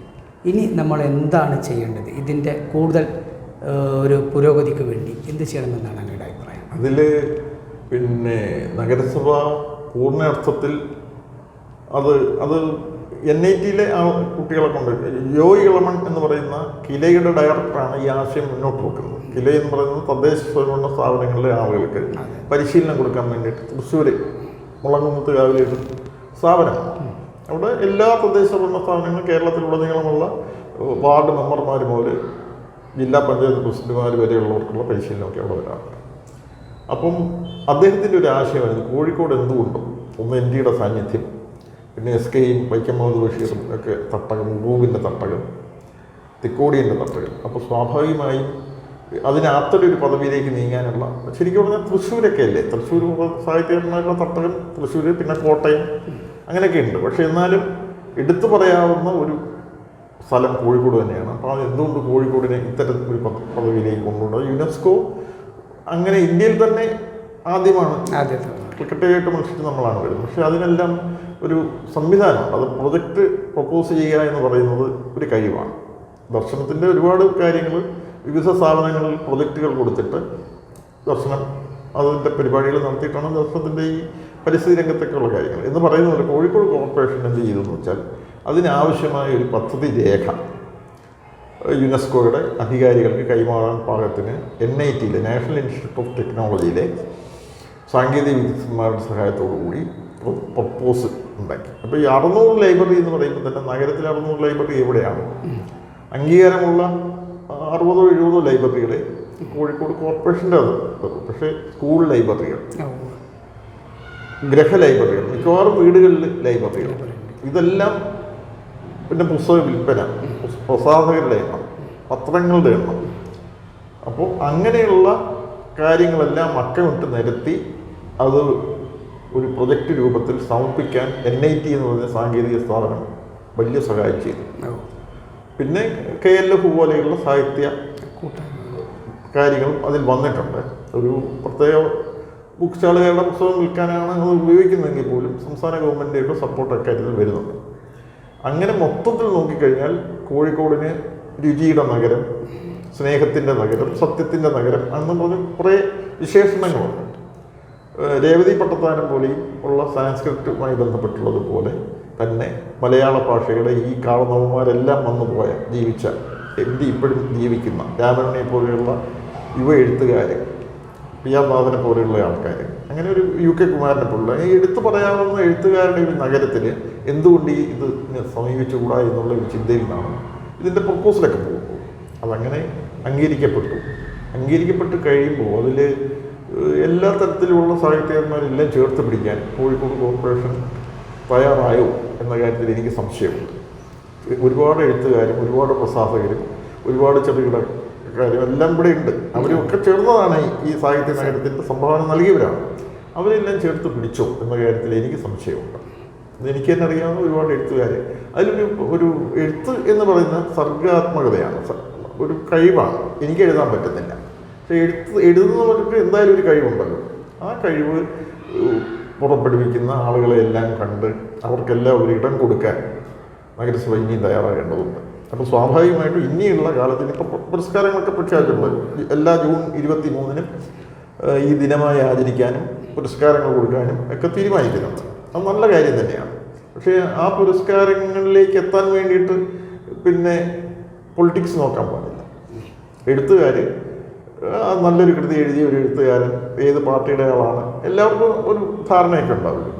അത് മാറിയിട്ട് എല്ലാം നിഷ്പക്ഷമായി കാര്യങ്ങൾ നിർവഹിക്കുന്നു എന്ന് ഒരു വരുത്തേണ്ടതുണ്ട്. ഇപ്പോൾ ലൈബ്രറികളെ തന്നെ ശക്തിപ്പെടുത്തുന്നതിന് വേണ്ടിയിട്ട് കഴിഞ്ഞ 2-3 കൊല്ലമായിട്ട് 25 ലൈബ്രറികൾക്കെങ്കിലും പൈലറ്റ് പ്രൊജക്റ്റായിട്ട് ഒരു നെറ്റ്വർക്കിംഗ്, അതായത് എൻ്റെ ലൈബ്രറിയിൽ എന്തെല്ലാം പ്രദർശനത്തിലിരിക്കുന്ന ഒരു പുസ്തകം വേറൊരു ലൈബ്രറിയിൽ ഉണ്ടോ ഇല്ലയോ, ആ പുസ്തകം ഏത് ലൈബ്രറിയിലുണ്ട് എന്നൊരാൾക്ക് അയാളുടെ മൊബൈൽ ഫോണിൽ അറിയാൻ പറ്റുന്ന ഒരു സംവിധാനം കണ്ണൂർ ജില്ലയിൽ അത് നടപ്പാക്കിയിട്ടുണ്ട്. അത് ചെയ്യാൻ വേണ്ടി ഒരു കൺസെപ്റ്റ് പേപ്പർ ഞങ്ങൾ കൊടുത്തിട്ട് ഇന്നും തീരുമാനമായില്ല. അതിന് വേണ്ടിയിട്ട് ഞങ്ങൾ നവകേരള സദസ്സിൽ പരാതി കൊടുത്ത് ഞാൻ മേയറോട് തന്നെ ചോദിച്ചു, മേയറോടും ഡെപ്യൂട്ടി മേയറോടും ചോദിച്ചു, ഇങ്ങനെ ഞാൻ പരാതി കൊടുക്കേണ്ടി വരുന്നു, കൊടുക്കാൻ പറഞ്ഞു. അത് കറങ്ങി തിരിഞ്ഞ് വീണ്ടും കോർപ്പറേഷനിലെ ഞാൻ ആദ്യം സമർപ്പിച്ച സ്ഥലത്ത് തന്നെ വന്ന് കിടക്കുകയാണ്. അതിന്മേലൊരു നടപടിയാകുന്നില്ല. അതെന്ന് പറഞ്ഞാൽ അതിപ്പം കേരളത്തിൽ വ്യാപകമായിട്ട് ലൈബ്രറി കൗൺസിൽ അങ്ങനെ ഒരു സിസ്റ്റം കൊണ്ടുവരാൻ പോകും. നമ്മുടെ ഫോണിൽ ഏത് പബ്ലിക്കിനും ഏത് ലൈബ്രറിയിൽ ഏത് പുസ്തകമുണ്ട് എന്നറിയാൻ പറ്റുന്ന ഒരു പബ്ലിക് എന്ന് പറഞ്ഞൊരു സോഫ്റ്റ്വെയർ ഇൻസ്റ്റാൾ ചെയ്യാൻ പോവുകയാണ്. അതുകൊണ്ടാൽ കുറേ പരിഹരിക്കാൻ കഴിയും. എന്നാലും നമ്മൾ കോഴിക്കോട് നഗരത്തിലെ 60-65 ലൈബ്രറി ഉണ്ട് കോർപ്പറേഷനുള്ളിൽ. അവരെ ശക്തിപ്പെടുത്താൻ എന്തെങ്കിലും ചെയ്യണ്ടേ? അലമാര കൊടുക്കുന്നുണ്ട്, പത്രങ്ങൾ കൊടുക്കുന്നില്ല. എല്ലാ സ്ഥലങ്ങളിലും ലൈബ്രറികളുടെ പത്രങ്ങൾ വാങ്ങാൻ വളരെ ബുദ്ധിമുട്ടുണ്ട്. അപ്പോൾ അങ്ങനെയുള്ള ലൈബ്രറികൾക്കൊക്കെ പത്രങ്ങൾ കൊടുക്കുക ചെയ്യുക. മൊത്തത്തിൽ ഒരു കാഴ്ചപ്പാട്, ഒരു പരിപാടി വലിയൊരു ആഘോഷം നടത്തി നമ്മൾ പിരിഞ്ഞു, അങ്ങനെയല്ല. സാഹിത്യ നഗരമായി തുടരണമെന്ന് ഉറപ്പ് വരുത്താൻ വേണ്ടിയിട്ട് പല മേഖലകളിലും കണ്ണുവെച്ച പ്രവർത്തനം നടത്തേണ്ടതുണ്ട്. അതിന് പറ്റിയൊരു ടീം രൂപപ്പെട്ടു വരും. കോർപ്പറേഷൻ ഭരണം 5 കൊല്ലം കൂടുമ്പോഴാണ്. അപ്പോൾ പ്രതിപക്ഷത്തിൻ്റെയൊക്കെ അഭിപ്രായങ്ങൾ അറിഞ്ഞുകൊണ്ട് ഒരു സമവായത്തിലൂടെ അല്ലെങ്കിൽ അവരുടെയും കൂടി അഭിപ്രായങ്ങൾ സ്വീകരിച്ചുകൊണ്ട് കാര്യങ്ങൾ നിർവഹിക്കണം. അല്ല ഞങ്ങൾക്കെല്ലാം അറിയാം, ഞങ്ങൾ നടത്തും, നിങ്ങൾക്ക് വേണേൽ സൗകര്യമുണ്ടേ ഇരുന്നു എന്നുള്ള ആ ലൈൻ മാറ്റിയിട്ട് പൊതുജനങ്ങളുടെയും കൂടി സപ്പോർട്ട് തേടിക്കൊണ്ടുള്ള ഒരു രീതിയായിരിക്കണം. ഇതുപോലെ ഞാൻ നേരത്തെ പറഞ്ഞ പോലെ എഴുതി പുസ്തകം പ്രസിദ്ധീകരിച്ചിട്ടുള്ള ആളുകളുടെ ഒരു ഡയറക്ടറി തന്നെ കോർപ്പറേഷൻ്റെ കയ്യിലുണ്ടോ? പുസ്തകം എഴുതി ഓരോരോ പ്രകാശനം നടന്നു. മറ്റു കോഴിക്കോട് ജില്ല തന്നെ ഒന്നായിട്ട് എടുത്താലും ഒരുപാട് എഴുത്തുകാരുണ്ട്, പ്രസാധകരുണ്ട്. അറിയപ്പെടാത്ത വൻകിടക്കാരായ മാതൃഭൂമിയോ പിന്നെ ചിന്തയോ DC-യോ ഒക്കെ മാറ്റി നിർത്തിയാൽ പൂർണ്ണയുണ്ട്, ലിപിയുണ്ട്, അറിയപ്പെടുന്നതായിട്ടുള്ള എത്രയോ ചെറുകിട പത്ര മേഖലയിലുള്ളവരും അതുപോലെ തന്നെ പ്രസാധകരുമുണ്ട്. അവരുടെയൊക്കെ രചനകൾ അല്ലെങ്കിൽ അവരെയൊക്കെ പ്രസാധകരുടെ ഒരു കൺസോർഷ്യം ഒക്കെ രൂപീകരിച്ചുകൊണ്ട് അവരെ ചെറിയ ആളുകളെ ഉയർത്തിക്കൊണ്ടുവരാനും മുതിർന്ന അപ്പോൾ ഇതൊരു മത്സര ഫീൽഡായതുകൊണ്ട് നിങ്ങൾ മത്സരിച്ച് വേണേൽ ജയിച്ചോ എന്ന് പറഞ്ഞിട്ട് കാര്യമില്ല. എല്ലാ മേഖലയിലും താഴെ നിൽക്കുന്ന ആളുകളെ ഉയർത്താനുള്ള ശ്രമം നടത്തണം. പ്രസാധകർക്ക് വലിയൊരു പങ്ക് നിർവഹിക്കാനുണ്ട്. ഇപ്പം തന്നെ കഴിഞ്ഞ ദിവസം എല്ലാ പ്രസാധകരും 40% ലെസ്സിൽ പുസ്തകം കൊടുക്കാൻ വേണ്ടി തീരുമാനിച്ചു. വളരെ പ്രമുഖമായൊരു ബുക്ക് ചാളുകാർ പേര് തന്നെ പറയാം, DC ബുക്സുകാർ ആ 40% നിന്ന് പിന്മാറി. മറ്റ് പ്രസാധകരെ പോലെ അവർ വെച്ചാൽ 35% വരെ ലൈബ്രറി കൗൺസിലിന് പുസ്തകങ്ങൾ ലെസ് ചെയ്ത് കൊടുക്കുന്നത്. ഒരു 5% കൂടി ഈ സാഹിത്യ നഗര പ്രഖ്യാപനത്തിൻ്റെ ഭാഗമായി കൊടുക്കണമെന്നൊരു നിർദ്ദേശം വെച്ചപ്പോൾ ബാക്കി എല്ലാ പ്രസാധകരും അതിന് തയ്യാറായി. പ്രായങ്ങൾ കൂടുതൽ പുസ്തകങ്ങളുള്ള DC ബുക്സ് അതിൽ നിന്ന് പിന്മാറുകയാണ് ചെയ്ത് കൊടുക്കില്ല. അവരാണ് എല്ലാ കൊല്ലവും കോഴിക്കോട് നഗരത്തിൽ വന്നിട്ട് കോഴിക്കോട് നഗരത്തിൻ്റെ സൗഭാഗ്യങ്ങൾ അനുഭവിച്ചുകൊണ്ട് വളരെ വലിയ മെഗാ ഇവൻ്റ് നടത്തിക്കൊണ്ടിരിക്കുന്നവരാണ്. അപ്പോൾ അതുപോലുള്ള കാര്യങ്ങളിലൊക്കെ മാതൃകയാകേണ്ടതാണ് ആ സ്ഥാപനം. നിർഭാഗ്യവശാൽ അതൊന്നും ഉണ്ടാകുന്നില്ല. അപ്പോൾ മൊത്തത്തിൽ ഈ KLF ഒക്കെ വരുന്ന സമയത്ത് ഭരണകൂടവും മൊത്തം സംവിധാനങ്ങളും അതിനുവേണ്ടി അങ്ങ് ഒഴുകുകയാണ്. പിന്നെ പീപ്പിൾസ് ഓയിവിന് തന്നെ ഒരു സാഹിത്യ ഉത്സവം വെക്കുകയാണെങ്കിൽ അതിൻ്റെ കൂടെ നിൽക്കണം. ഏത് പ്രസാധകൻ ഇതുപോലെയുള്ളൊരു സംരംഭം തുടങ്ങിയാലും അതിനോടൊപ്പം അങ്ങനെ ഒരു സപ്പോർട്ട് കിട്ടുന്നില്ല. അത് പ്രധാനപ്പെട്ട കാര്യമാണ്. കോഴിക്കോട് നഗരത്തിൻ്റെ ആദ്യത്തെ പിന്നെ സാഹിത്യോത്സവം എന്ന് പറഞ്ഞുകൊണ്ട് അവരോണം നടത്തി. അതിന് വേറെ സപ്പോർട്ടൊന്നുമില്ല. അവരുടെ വരുമാനമൊക്കെ ഉപയോഗപ്പെടുത്തി അവർ നടത്തിയെന്ന് മാത്രമേ ഉള്ളൂ. അതുകൊണ്ട് ഒരു സമഗ്രമായ കാഴ്ചപ്പാട്. ഇപ്പം ലൈബ്രറി കൗൺസിൽ തന്നെ ആളിന് ഒരു പ്രാതിനിധ്യം ഇങ്ങനത്തെ പരിപാടിയിലില്ല. ലൈബ്രറികൾ ഇതിലൊരു പങ്ക് വഹിക്കുന്നതൊക്കെ എടുത്ത് പലയിടത്തും പറയുന്നുണ്ടെങ്കിലും സെൻട്രൽ ലൈബ്രറിയുടെ ഭാരവാഹികളുണ്ട്, മനാഞ്ചലിലെ സെൻട്രൽ ലൈബ്രറി. പിന്നീട് ഇവിടുന്ന് തന്നെ മനയത്തി എന്തിനെന്ന് പറഞ്ഞ state library council joint secretary ഉണ്ട് വടകരയുള്ള ചന്ദ്രൻ മാഷുണ്ട്, സ്റ്റേറ്റ് എക്സിക്യൂട്ടീവ് കമ്മിറ്റി മെമ്പറാണ്. ഇവരെ ആരെയും ക്ഷണിക്കുകയോ അവർക്ക് ആർക്കെങ്കിലും ഒരു ഇരിപ്പിടം നൽകുകയോ ചെയ്തിട്ടില്ല. അപ്പോൾ അത് ഞങ്ങൾക്ക് ഇഷ്ടം പോലെ ചെയ്യുമെന്നുള്ളൊരു ലൈനാണ് അവർ പുലർത്തുന്നതെന്നാണ് എനിക്ക് തോന്നുന്നത്. അതുകൊണ്ട് അത്തരം സമീപനങ്ങൾ മാറ്റിയെടുക്കുക തന്നെ വേണം. അത് ഭാവിയിൽ ഇത് നഗരസഭ അതിന് നേതൃത്വം കൊടുക്കുന്ന ആളുകൾ മേയർ ഒരിക്കലും അങ്ങനെ ചെയ്യുമെന്ന് ഞാൻ പ്രതീക്ഷിക്കുന്നില്ല. പക്ഷേ എന്തോ അങ്ങനെ വന്നു പോയിട്ടുണ്ട്. അത് മാറ്റിയെടുക്കുമെന്ന് തന്നെയാണ് ഞാൻ പ്രതീക്ഷിക്കുന്നത്. കോവിഡ് കാലത്താണല്ലോ വായനക്കോ എല്ലാ മേഖലയിലുണ്ടായ പ്രതിസന്ധി പോലെ തന്നെ വായനാരംഗത്തും ഒരു വലിയ പ്രതിസന്ധി ഉണ്ടായി. കടകളും ഷോപ്പുകളൊക്കെ അടച്ചിട്ടു. ഈ സാഹചര്യത്തെ എങ്ങനെയാണ് ദർശനം മറികടന്നത്? വലിയ പ്രശ്നം തന്നെയാണ്. നിസാറിൻ്റെ ചോദ്യം വളരെ പ്രസക്തമാണ്. എല്ലാ സ്ഥലവും അടച്ചിടാൻ പറഞ്ഞപ്പോൾ വായനശാലകളും അടച്ചിടേണ്ടി വന്നു. അപ്പോൾ എന്ത് ചെയ്യും? അപ്പം ഞങ്ങൾ തീരുമാനിച്ചു നമുക്ക് ഓൺലൈൻ വായനാമുറി ആരംഭിക്കാം. ദർശനത്തിൽ സ്ഥിരം വന്നെടുക്കുന്ന ഒരു 200 പേർക്ക്, അതിന് ചുറ്റുവട്ടത്തുള്ള 200 പേർക്ക് വീട്ടിലിരുന്ന് തന്നെ വായിക്കാൻ പറ്റുന്ന ഒരുപാട് പുസ്തകം കൃത്യമായി എടുത്ത് വായിക്കുന്ന ഒരു വലിയ വായന വിഭാഗമുണ്ട്. അവർക്കെങ്കിലും പ്രയോജനപ്പെടുന്ന രീതിയിൽ നമുക്കൊരു 600 അംഗങ്ങളുണ്ട്, മെമ്പർമാർ. അത് പല ഭാഗത്തുള്ളവരാണ്. പക്ഷേ അവിടെ വന്ന് ഇത് ഉപയോഗിക്കുന്ന ഞങ്ങൾക്ക് എന്ത് ചെയ്യാൻ പറ്റും? അങ്ങനെ ആലോചിച്ചിട്ട് IT ഫീൽഡിൽ പ്രവർത്തിക്കുന്ന ഇപ്പോഴത്തെ പ്രസിഡന്റ് സിദ്ധാർത്ഥൻ സാറ് എന്ത് ചെയ്തു എന്ന് വെച്ചാൽ ഒരു ഓൺലൈൻ വായനാമുറി കോൺസ്റ്റിറ്റ്യൂട്ട് ചെയ്യും. അപ്പോൾ അതങ്ങനെ പടർന്ന് വളരെ വേഗം വാട്സപ്പിൽ നിന്ന് വാട്സപ്പിലേക്ക് ഈ യൂട്യൂബ് ചാനലൊക്കെ വ്യൂവേഴ്സ് കൂടുന്നു എന്ന് പറയുന്ന സംഭവം പോലെ തന്നെ സുഹൃത്തുക്കൾക്ക് അയച്ചു കൊടുത്ത് ആദ്യം കേരളത്തിൽ തന്നെയുള്ള മിക്കവാറും എല്ലാ ജില്ലയിലെയും ഒരുപാട് വായനക്കാർ ആ വാട്സപ്പിൽ വന്നു. പിന്നീട് അവരുടെ ചില സുഹൃത്തുക്കൾ വിദേശത്തുണ്ട്, അവർക്കത് പോയി. അവർ പിന്നെ പറഞ്ഞു ഈ സമയം പുസ്തകം പ്രസിദ്ധീകരിക്കുന്ന സമയം എന്ന് പറയുന്നത് ഉച്ചയ്ക്ക് 12 മണിക്കാണ്. ആ സമയത്ത് അവിടെ പാതിരാത്രിയാണ് US സമയവ്യത്യാസം വരുന്നത് കൊണ്ട് നമുക്ക് ഇതിൻ്റെ കൂടെ മത്സരവുമുണ്ട്. ഒരു പ്രത്യേക രീതിയിലാണ് പാറ്റേൺ. അപ്പം ഇത് വളരെ വ്യാപകമാകുന്നുണ്ട്. അപ്പോൾ കുറച്ചും കൂടി ഉത്തരവാദിത്ത ബോധത്തോടു കൂടി ഒരു ടീം അതിന് വേണ്ടിയിട്ട് പുസ്തകം ഇടുന്നതിന് വേണ്ടിയിട്ട് നിശ്ചയിച്ചു. US സമയക്രമം വെച്ചിട്ട് പുസ്തകം ഇടാൻ, US കാനഡ സമയക്രമം വെച്ചിട്ട് അവിടെ പുസ്തകം ഇടാൻ വേണ്ടിയിട്ട് അവിടെ ഒരു ഗ്രൂപ്പ്, മലയാളികൾ അവിടെയുള്ള സാഹിത്യ പ്രവർത്തകരെ സഹായിച്ചുകൊണ്ട് അവിടെ ഒരു ഗ്രൂപ്പ് ഉണ്ടാക്കി. അങ്ങനെ ഒരു പുസ്തകം ഇടുക എന്ന് പറയുമ്പോൾ ഒരു പ്രത്യേക രൂപകൽപ്പനയിലാണ്. ഫോൺ ഫ്രണ്ട്ലി ആയിട്ട് ഫോണിൽ തന്നെ വായിക്കാൻ പറ്റുന്ന രീതിയിൽ ഇങ്ങനെ സ്ക്രോൾ ചെയ്ത് വായിക്കാൻ പറ്റുന്ന രീതിയിലുള്ള ഒരു സംവിധാനം. നിങ്ങളുടെയൊക്കെ വാർത്ത അപ്പം വായിക്കുന്ന നമ്മളങ്ങനെ അതേ മെത്തേഡിൽ രൂപകൽപ്പന ചെയ്ത് അങ്ങനത്തെ പുസ്തകങ്ങൾ ആദ്യകാലത്ത് സായാഹ്ന ഫൗണ്ടേഷൻ എന്ന് പറഞ്ഞ ഒരു തിരുവനന്തപുരത്തെ ജഗതിയിലുള്ള ഒരു സ്ഥാപനം അത്തരം പുസ്തകങ്ങൾ ഒരുപാട് ഇറക്കിയിരുന്നു. കോപ്പി ലെഫ്റ്റാണ്, കോപ്പി റൈറ്റ് ഇല്ല, എഴുത്തുകാർക്ക് തന്നെയാണ് കോപ്പി. അതിപ്പോൾ എം എൻ കാരശ്ശേരിക്ക് അദ്ദേഹത്തിൻ്റെ എല്ലാ പുസ്തകങ്ങളും സായാഹ്ന ഫൗണ്ടേഷന് കൈമാറിയതിൻ്റെ ഭാഗമായിട്ട് 7 ലക്ഷം രൂപയുടെ പുരസ്കാരമാണ് അവർ പ്രഖ്യാപിച്ചത്. അദ്ദേഹത്തിന് കഴിയായിരുന്നു. അത് കൊണ്ടുപോയി കൊടുക്കാനായിട്ട് ഞങ്ങളാണ് പോയത് കാരശ്ശേരി മാഷയുടെ വീട്ടിൽ.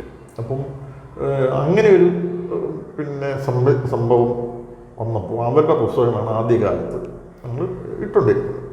അത് അക്നോളജ് ചെയ്യും, സായന്നെയാണ് ഞങ്ങൾക്കിത് തരുന്നത്. പിന്നെ കുറേ കൊണ്ടൊരു 100 ദിവസമൊക്കെ കഴിഞ്ഞപ്പോൾ അവരുടെ പുസ്തകങ്ങൾ തീർന്നു. അപ്പോൾ പിന്നെ എന്ത് ചെയ്യും, നമ്മൾ നമ്മുടെ പ്രദേശത്തെ സാഹിത്യകാരന്മാരുടെ സമീപിക്കാൻ തുടങ്ങി. അപ്പോൾ അതിന് കോപ്പിറൈറ്റ് ഇഷ്യൂ ഇല്ലാതെ എടുക്കണമല്ലോ. അല്ലെങ്കിൽ മാതൃഭൂമി, ലിപി, പൂർണ്ണം തുടങ്ങിയ എല്ലാ പ്രസാധകരും, ചിന്ത, അങ്ങനെയുള്ള എല്ലാവരും തന്നെ കോപ്പിറൈറ്റ് പ്രശ്നം വരാതെ അവർ തരാൻ തുടങ്ങി. രചനകൾ, എഴുത്തുകാരുടെ രചനകൾ വേഡ് ഫോർമാറ്റിലോ യൂണിക്കോഡ് ഫോർമാറ്റിലുമാണ് ഞങ്ങൾക്ക് കിട്ടേണ്ടത്. അത് പിന്നീട് ഈ പ്രത്യേക പഴയ മലയാളം ലിപിയിലേക്ക് മാറ്റി സെറ്റ് ചെയ്തിട്ട് ഈ എഴുത്തുകാരനെ കുറിച്ചിട്ടുള്ള ഒരു വിശദാംശങ്ങളോട് കൂടിയിട്ട് ഒരു ഫോട്ടോ, അതിൻ്റെ താഴെ അവരെ കുറിച്ചിട്ടുള്ള വിശദാംശങ്ങളോട് കൂടിയിട്ട് നിർഭാഗ്യം എന്ന് പറയുന്നത് ഡോക്ടർ ഖദീജ എംദാസിൻ്റെ ഇപ്പോൾ കിട്ടാനില്ലാത്തൊരു പുസ്തകമാണ് ബർസ. അവർ കേരള സാഹിത്യ അക്കാദമി അവാർഡ് നേടിക്കൊടുത്തതാണ്. അതിൻ്റെ 13-ാം അധ്യായം ഇക്കാര്യത്തിന് വേണ്ടിയിട്ട് എടുക്കാൻ വേണ്ടിയിട്ട് അവർ അനുമതി തന്നു. പക്ഷേ RVDC സമ്മതിച്ചില്ല. അതേപോലെ വേണമെങ്കിൽ നിങ്ങൾ ഓൺലൈനിൽ അവരുടെ ഓൺലൈൻ ഡൗൺലോഡ് ചെയ്തിട്ട് വായിക്കാൻ അനുമതി കൊടുക്കുക എന്ന് പറഞ്ഞാൽ അതൊരു കച്ചവടമാണ്. അദ്ദേഹത്തിൻ്റെ പുസ്തകം ഇപ്പോൾ അച്ചടിയിലില്ലാത്ത ഒരു പുസ്തകത്തിൻ്റെ പോലും കോപ്പിറൈറ്റ് ഖദീജ എംദാസിനില്ല എന്നുള്ളത് അതൊരു അന്യായമല്ലേ. അപ്പോൾ അത് സംബന്ധിച്ചിട്ട് സാഹിത്യകാരന്മാർക്കും സംശയം ഉണ്ടായിരുന്നു. ഞങ്ങളുടെ രചനകൾ തന്നാൽ ഞങ്ങൾക്കത് പിന്നെ പുസ്തകമാക്കാൻ പറ്റുമോ, അല്ലെ പുസ്തകത്തിൽ കയറിപ്പോയ കഥ പിന്നെ പ്രസിദ്ധീകരിച്ചാൽ മറ്റേ ഒരു പ്രസാധകർ വന്നിട്ട് പ്രശ്നമുണ്ടാക്കും. ഇങ്ങനൊരു പ്രശ്നം വന്നപ്പോൾ സുഭാഷ് ചന്ദ്ര സാറിനോട് ഞങ്ങൾ ആ വിവരം പറഞ്ഞു, ഇങ്ങനൊരു പ്രശ്നമുണ്ട്. അദ്ദേഹം ഒരു വോയിസാണ് തന്നത്. എഴുത്തുകാരനാണ് അവകാശം, പ്രസാധകൻ അച്ചടിച്ച് വിതരണം ചെയ്യുന്നുണ്ടാവും. കോപ്പിറൈറ്റിനെ കുറിച്ച് തന്നെ കോപ്പിറൈറ്റ് എന്ന് പറഞ്ഞൊരു ആക്ട് ഉണ്ട്.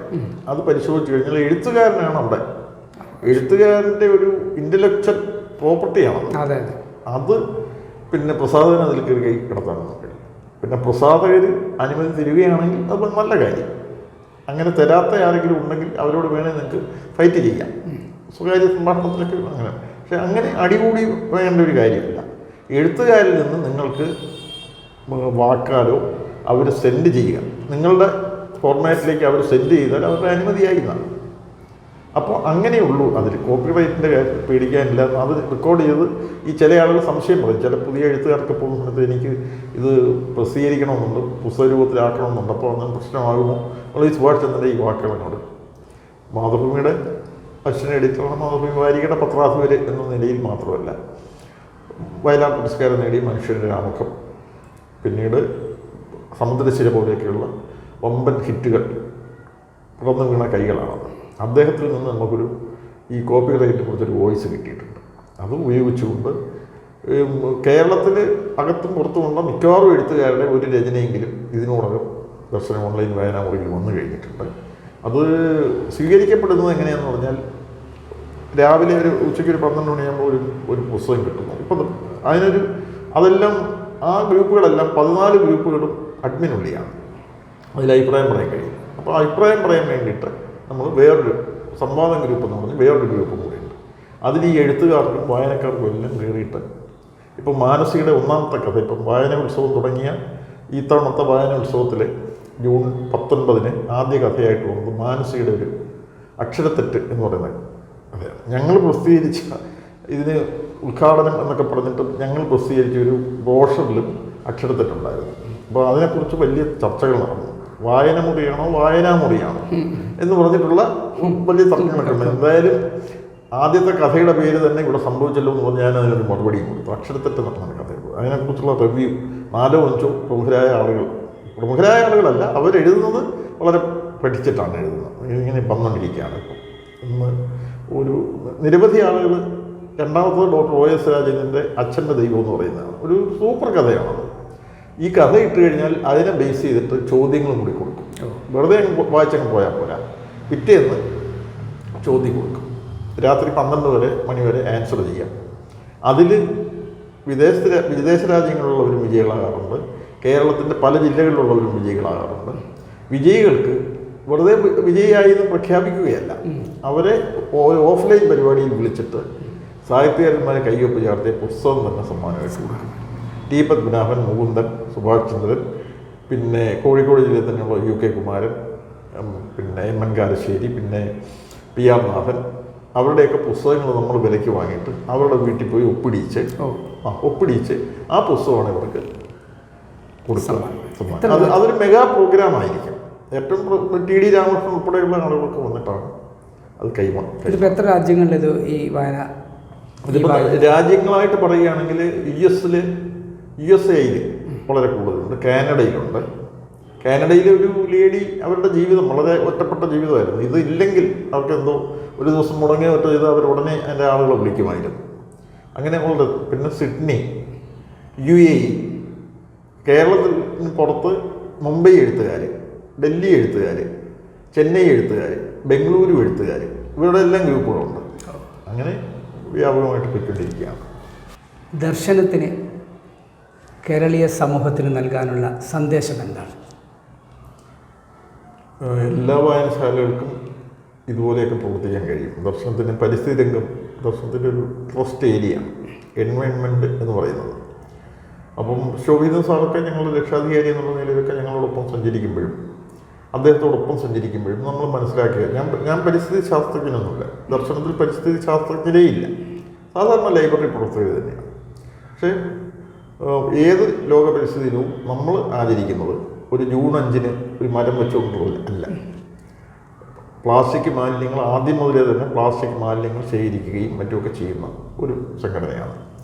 ഇതിൽ ഒരു മരം വെച്ചു, പിന്നെ അടുത്ത കൊല്ലം വീണ്ടും ഒരു മരം. ജൂൺ 5 നടക്കേണ്ട ഒരു പരിപാടിയല്ല പരിസ്ഥിതി എന്ന് പറഞ്ഞാൽ 365 ദിവസവും പരിസ്ഥിതിയുമായി ബന്ധപ്പെട്ട് നമ്മൾ പ്രവർത്തിക്കേണ്ടതുണ്ട്.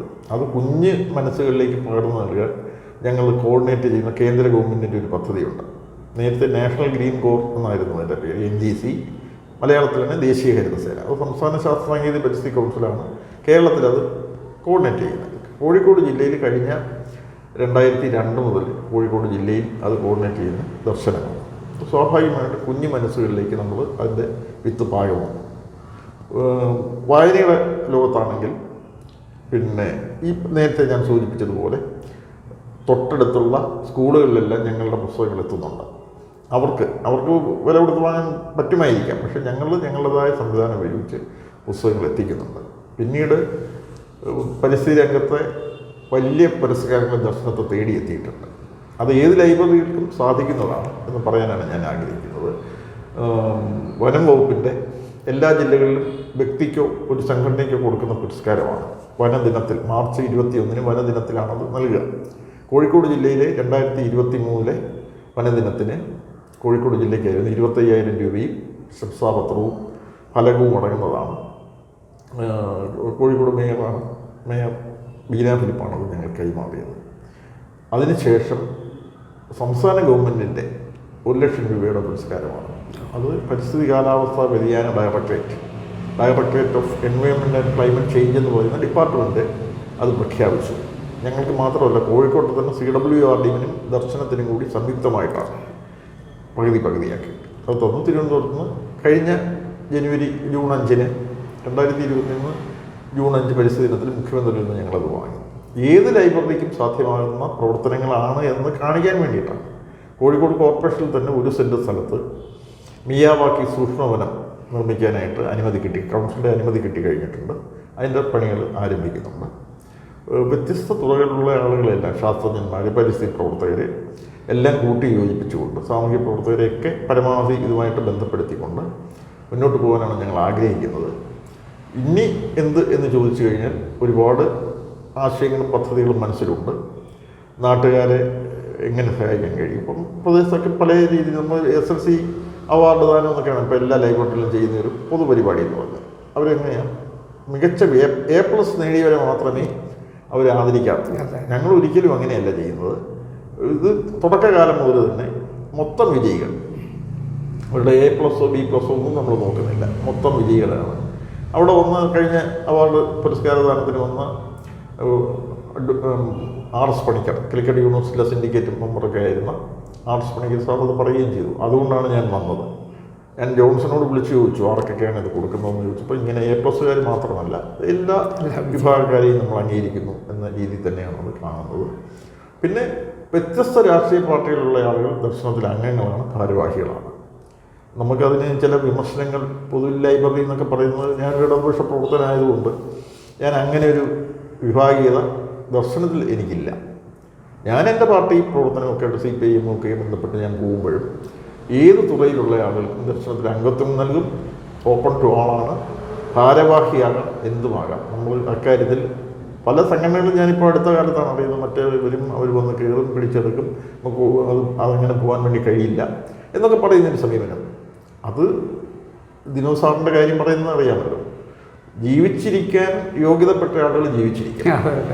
അപ്പോൾ നമ്മൾ അതിൽ ഒന്നും നോക്കേണ്ട കാര്യമൊന്നുമില്ല. നമ്മൾ വളരെ സ്വതന്ത്രമായിട്ട് തന്നെ അത് പോകും. പല ആളുകളും ധരിച്ചിരിക്കുന്നത് ഞാൻ അത് നയിക്കുന്നത് കൊണ്ട് ഇടതിൻ്റെതാണ് ഇത് എന്നുള്ള രീതിയിലാണ് ദർശനത്തെക്കുറിച്ച് ധരിച്ചു വെച്ചിട്ടുള്ളത്. തെറ്റായ ധാരണയാണ്. ഇടത് വിഭാഗത്തിന് എന്ന് പറഞ്ഞാൽ CPIM-ന് തന്നെ 4 രാജ്യസഭാ മെമ്പർമാരുണ്ടാവുമ്പോൾ CPI രാജ്യസഭാ അംഗത്തിൻ്റെ പൈസയാണ് ഞങ്ങൾക്ക് കിട്ടിയത് കെട്ടിടം ഉണ്ടാക്കാൻ. അത് P. വത്സല, അവരുടെ PK ഗോപിയേട്ടൻ നമ്മുടെ വളരെ അടുത്ത സുഹൃത്താണ്. അദ്ദേഹം എൻ്റെ വീട്ടുമുറ്റത്ത് നിൽക്കുന്ന ഒരു വായനശാല എങ്ങനെ ഒരു പൊതു ഇടത്തേക്ക് മാറ്റാൻ കഴിയുമെന്നുള്ള നിലയിലുള്ള ഒരു വലിയ ആലോചന വന്നപ്പോൾ ഗോപിയേട്ടനോട് വത്സല ടീച്ചർ ചോദിക്കുകയാണ്, ഗോപി, ഞാൻ തറക്കല്ലിട്ട ഒരു വായനശാല ഉണ്ടല്ലോ, അതിപ്പം പ്രവർത്തിക്കുന്നുണ്ട്, എന്താ അതിൻ്റെ സ്ഥിതി? അപ്പം പറഞ്ഞു, അതിപ്പം ജോൺസേട്ടൻ്റെ വീട്ടിനോട് ചേർന്നിട്ട് അത് പ്രവർത്തിച്ചുകൊണ്ടിരിക്കുകയാണ്, തറക്കല്ലിട്ടതൊക്കെ അവിടെ തന്നെ ഇരിക്കുന്നുണ്ട്, കെട്ടിടമാകുന്നില്ല, എന്താ അതിൻ്റെ ഫണ്ടില്ല, MB ഫണ്ട് നമുക്ക് അച്യുതനെ ഞാനൊരു കത്ത് തരാം, MB അച്യുതനെ ഒരു കത്ത് ഞാൻ തരാമെന്ന് വത്സല ടീച്ചർ സ്വന്തം കൈപ്പിടയിൽ ഒരു കത്ത് എഴുതിയിട്ട് ഇവരിങ്ങനെ MN സത്യാർത്ഥി മാഷ്ട പേരിൽ ഒരു ഹോളൊക്കെ നിർമ്മിക്കാമെന്ന് നേരത്തെ പറഞ്ഞിട്ടുണ്ട്. അപ്പം MN സത്യാർത്ഥിക്കും ഗ്രാമത്തിൽ ഒരു റോഡ് മാത്രമേ അദ്ദേഹത്തിൻ്റെ പേരിലുള്ളൂ.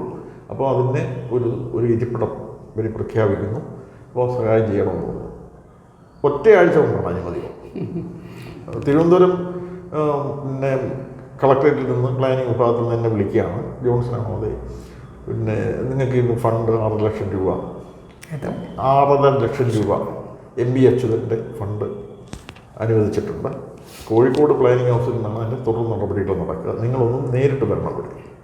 അങ്ങനെ ഞാൻ പോയി. അവിടെ ചെന്നപ്പോൾ അവർ പറഞ്ഞു ഇങ്ങനെ കുറേ കാര്യങ്ങളുണ്ട്, പിന്നെ ആധാരം ഇംഗ്ലീഷിലായിരിക്കണം, പിന്നെ അതിൻ്റെ ഫണ്ടിങ് കളക്ടറാണ് രജിസ്റ്റർ ഓഫീസിൽ ഒന്ന് നിങ്ങൾക്ക് വേണ്ടി ഉൾപ്പെടുക.